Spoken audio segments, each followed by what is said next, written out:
Eh bien, amis Mednote, amis internautes et amis de YouTube, salut à tous et me revoici pour une nouvelle vidéo qui, j'espère, vous fera plaisir. Alors, pour vous dire, pour vous annoncer mon retour, j'ai décidé de chroniquer un film qui divise les fans de genre, hein, mais un film que j'aime beaucoup, qui s'appelle Rec 2 de Jaume Balaguerro et Paco Plaza, dont vous avez déjà vu le premier Rec, et qui, j'imagine comme moi, vous a fait flipper. Donc, résumons REC 1. Donc, REC 1, tout le monde sait que c'est l'histoire en fait d'un immeuble qui est contaminé par un virus étrange et il y a une équipe de télé qui se retrouve mêlée à cette histoire et tout est filmé du point de vue de la caméra du journaliste. Bref, comme vous le savez, le premier REC était sorti avec une réputation de film flippant, réputation qui était surtout due à son dernier quart d'heure qui était terrifiant, où le spectateur devait se cacher les yeux devant ce spectacle cauchemardesque. Et le dernier plan du film ne laissait pas entrevoir une suite directe, et pourtant, Rome Balaguerro et Paco Plaza l'ont réalisé. Cette suite commence exactement là où s'était terminé REC 1. Mais très vite, nous nous retrouvons à l'extérieur de l'immeuble et épousons le point de vue de 4 policiers SWAT espagnols. 3 possèdent des caméras sur un casque, tandis que le dernier filme avec une caméra. Cette introduction ressemble quasiment à l'intro culte du jeu Opposing Force, qui était lui aussi une suite ou un spin-off de Half-Life, reprenant même la banalité des conversations entre les hommes. De par cette introduction, on sait qu'il n'y aura pas un, mais plusieurs points de vue tout au long du film.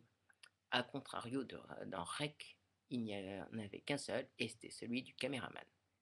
Ainsi, après cette mise en place nouvelle, le film nous replace ou résume le contexte du premier film en ajoutant un personnage, voire deux, absent de Rec, mais enfin, un personnage absent de Rec 1, mais qui était mentionné, le père de la petite Jennifer ou Jennifer comme vous préférez, et un scientifique un peu bizarre. Ensuite, nous entrons directement dans le vif du sujet, et désolé de ce mauvais jeu de mots à la con, puisque les SWAT, accompagnés du scientifique un peu louche, entrent dans l'immeuble mis en quarantaine. À peine entrés, les protagonistes du film et le ou les spectateurs resteront enfermés dans ce lieu infesté de contaminés et d'un mal encore plus terrible tout au long du film, créant en seulement quelques secondes une atmosphère claustrophobe et angoissante, voire terrifiante. Malgré qu'il faille attendre une vingtaine de minutes avant de rencontrer le premier contaminé,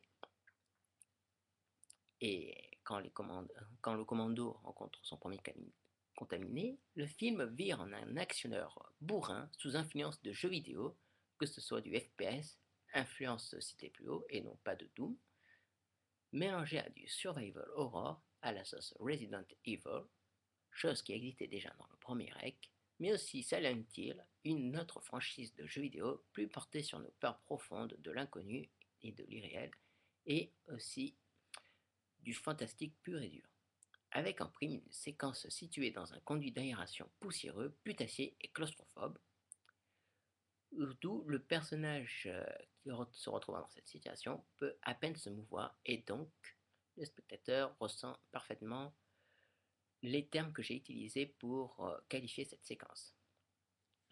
Et soudain, le film prend une tournure inattendue et jouissive.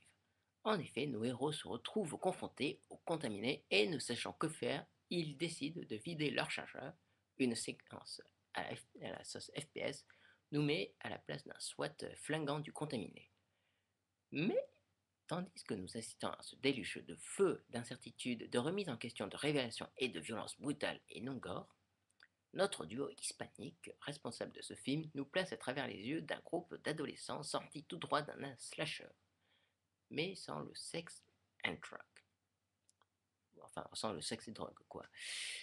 C'est peut-être cette deuxième partie qui déçoit un peu, car elle se situe pendant plusieurs minutes à l'extérieur de l'action, du premier, mais aussi du second rec, prenant en fin de compte un point de vue neutre. Neutre dans l'action des filles, mais pas dans le groupe. il s'agit finalement d'innocents ne sachant rien de ce qui se passe à l'intérieur de l'immeuble, contrairement aux SWAT qui ont été briefés. Mais qui au fur et à mesure va nous révéler les réponses que se posaient les protagonistes et les spectateurs au début du film. Mais, encore un mais, une nouvelle fois, le piège se referme, au sens figuré et propre du terme, sur ce groupe, annulant toute possibilité de sortie et renforçant la claustrophobie ressentie dans la première partie du film. Comme je vous l'avais dit, le point de vue étant neutre, puisque ne sachant rien du tout de ce qui se passait à l'intérieur de l'immeuble, il sera impossible au groupe de tenir très longtemps et se retrouvera au final détruit de l'intérieur. Et encore une fois, je vous prie de m'excuser pour ce jeu de mots à la con. Mais ce point de vue, et encore de nouveau j'emploie le mot mais, ce point de vue se renverse de nouveau, amenant ainsi à la troisième partie du film, puisque le Rec 2 comporte 4 parties bien distinctes, commençant à verser dans le fantastique façon l'exorciste de William Friedkin, avec un combat entre le bien et le mal, le prêtre et le diable, notamment avec une réplique faisant référence à la réplique culte déclamée par Linda Blair. En utilisant un fameux chant contre chant non coupé, cette fois évidemment, mais très cinématographique, on se retrouve au final avec un pur moment de cinéma d'action, avec un prêtre, au lieu d'avoir un flingue, possède un crucifix et le temps, un démon qui est complètement attaché sur une chaise, le prêtre qui est là, qui a une position de bad motherfucker, tandis que le diable est là, vas-y, qu'est-ce que t'attends pour me shooter, qui est vachement fun comme moment. Bref, pour en revenir, je dirais donc que cette troisième partie étant assez courte, la dernière partie du film s'amorce déjà avec l'apparition d'un personnage sorti tout droit de l'univers de James Cameron. Indice, tout comme Rec 2, il s'agit d'une suite d'un film culte, et cette suite est aussi culte que son prédécesseur. Mais arrêtons les spoilers ou évitons les révélations en vous conseillant vivement d'aller voir et d'acheter par la même occasion Rec 2. Et malgré la présence d'une deuxième partie qui nous fait un peu chier et qui ne servait pas à grand chose, et d'un certain manque de terreur dû à cause de cette deuxième partie, Rec 2 est ce que Aliens, le retour, est pour Alien, une suite qui s'impose comme égale et complémentaire à son modèle.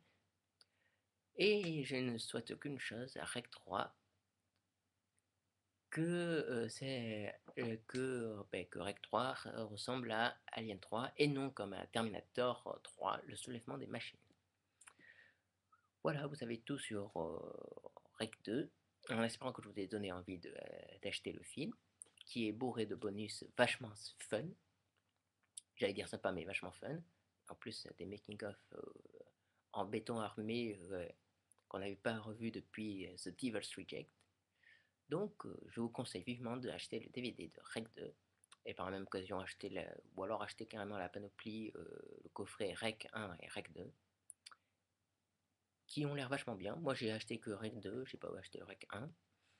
Bref, donc si vous avez envie de passer un bon moment du samedi soir avec des pizzas et de la bière et de vous mater un bon film, je vous conseille Rec 2. Et si vous trouvez que le film était pourri, je vous propose de bousiller ma critique en mettant des commentaires vachement destructeurs. Sur ce, je vous dis salut et à la prochaine.